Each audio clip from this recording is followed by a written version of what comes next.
શું નામ તમારું? સંજય ભીસિંગ રાઠોડ. સંજયભાઈ, શું ઘટના બની હતી? ઘટનામાં એવું હતું, 2-4 દિવસ અગાઉ અમારે પાર્કિંગ બાબતની બોલાચાલી થઈ હતી.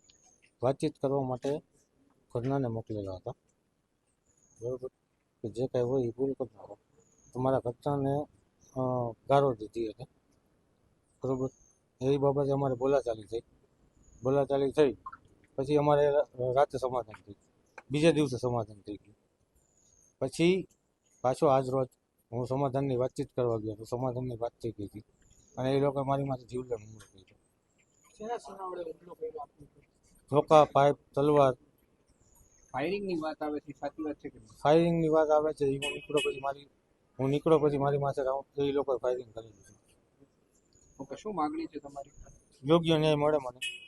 મારી માથે જીવલેણ હુમલો કરેલો છે અને એ લોકો એવું કહેતા જ હતા કે આને મારી નાખવાને જવા ન દેતા. કેટલા જણા હતા એ લોકો 7-8 જણા હતા. કોણ કોણ? ગોવિંદભાઈ હતા ને જીતુભાઈ હતો.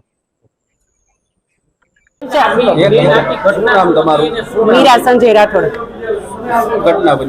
અમારે 3-4 દિવસ પહેલા કાર પાર્કિંગ બાબતે માથાકૂટ થઈ હતી એમની હારે. એ પછી છેડતી બાબતે માથાકૂટ થઈ હતી, પછી સમાધાન થઈ ગયું હતું. આજે એ લોકો મારા હસબન્ડ, મારા ભત્રીજાઓ ઘરે એકલા હતા તો સવારે અહીંયા આટો માર્યો એટલે મારા ભત્રીજાઓએ પૂછ્યું કે દાદા તમારે શું કામ છે?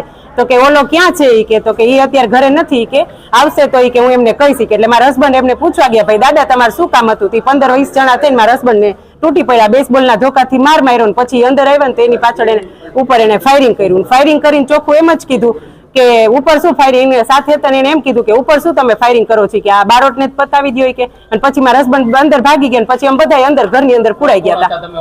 એમાં અમે ગોવિંદ આયર ને જીતુ આયર બેને જ ઓળખી છે, બીજા એની હારે જે 15 જણા હતા એને ઓળખતા નથી. મારા હસબન્ડ ને અત્યારે છે ને મેડિકલ તપાસ ચાલુ છે, પોલીસ અમારી સાથે છે અત્યારે. કાંઈ હજી કોઈ રિપોર્ટમાં હજી કાંઈ અમને ખબર નથી.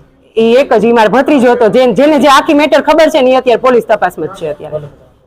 જી, રાજકોટ શહેરના પ્રદ્યુમ્નનગર પોલીસ સ્ટેશન વિસ્તારમાં રેલનગર વિસ્તારમાં અમૃત 3 સોસાયટીમાં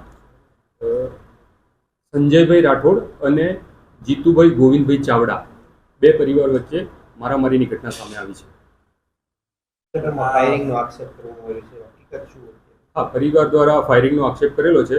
અત્યાર સુધી પોલીસે સ્થળની પણ વિઝિટ કરી છે અને પ્રાથમિક રીતે અત્યારે ફાયરિંગની કોઈ ઘટના થઈ હોય એવું પુષ્ટિ મળી નથી પ્રાથમિક રીતે.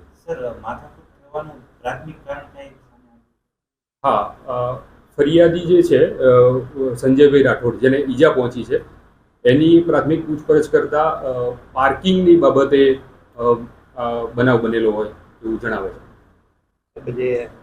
સામેવાળા જે વ્યક્તિ છે એમની પાસે કોઈ હથિયાર કે છે? અત્યાર સુધી પ્રાથમિક તપાસમાં નથી બહાર આવ્યું.